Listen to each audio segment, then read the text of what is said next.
Wibi. Ya. Kali ini gue pengen cerita tentang perempuan yang ngelanggar pamali di pesantren yang mengakibatkan banyak kejadian horor yang nimpa dia. Aduh. Kita sebut aja perempuan ini namanya Aya ya. Aya ini dulu sebelum masuk pesantren tuh anaknya nakal dan gak bisa diatur. Sampai akhirnya kedua orang tuanya tuh meninggal karena sakit. Nah sebelum meninggal, bapaknya tuh pengen banget Aya nih jadi penghafal Al-Quran.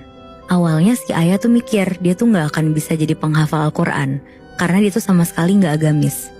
Bahkan dia tuh sering ninggalin sholat, terus juga ngerokok, bahkan sampai minum-minum juga.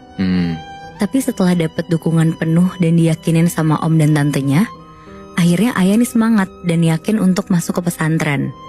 Terus dia juga pengen jadi penghafal Al-Quran karena si Aya tuh ngerasa kalau cuma itu tuh yang bisa dia kasih ke orang tuanya. Ya. Aya nih punya teman namanya Uci. Mereka ini beda kamar dan komplek. Nah komplek itu kalau di pesantren ini tuh disebutannya untuk daerah per kamar gitu. Oke. Jadi pesantren Uci tuh namanya pesantren Salafiyah. Nah pesantren Salafiyah ini tuh pesantren yang metode pembelajaran itu tradisional dan khusus ngaji kitab kuning.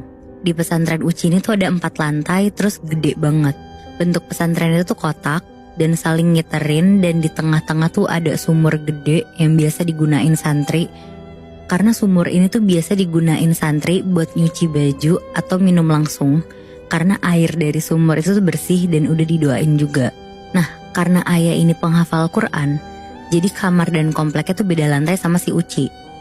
Karena semua santri penghafal Al-Quran ada di lantai 4. Alasannya tuh karena santri yang penghafal Al-Quran itu tuh kompleknya paling deket sama rumah kiainya. Jadi biar gampang setoran hafalan gitu loh. Nah akhirnya si Aya sama Uci tuh jadi deket banget Moibi semenjak kenal di pesantren ini.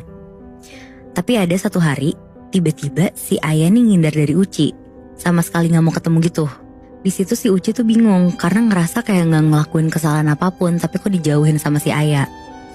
Sampai akhirnya Uci tuh negor Aya dan dia tuh minta penjelasan gitu. Ya kalau misalkan emang dia salah, dia tuh mau minta maaf, maksudnya gitu. Iya jangan didiemin gitu kan.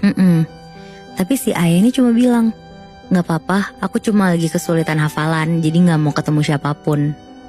Di situ si Uci tuh bingung karena si Aya tuh gak pernah aneh kayak gitu.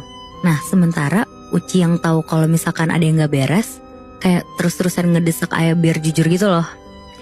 Di situ Aya tuh sempat marah terus bilang, udah seminggu aku diganggu sesuatu yang mirip kamu Ci. Setiap malam aku dihantuin orang yang mirip kamu, dan itu kayak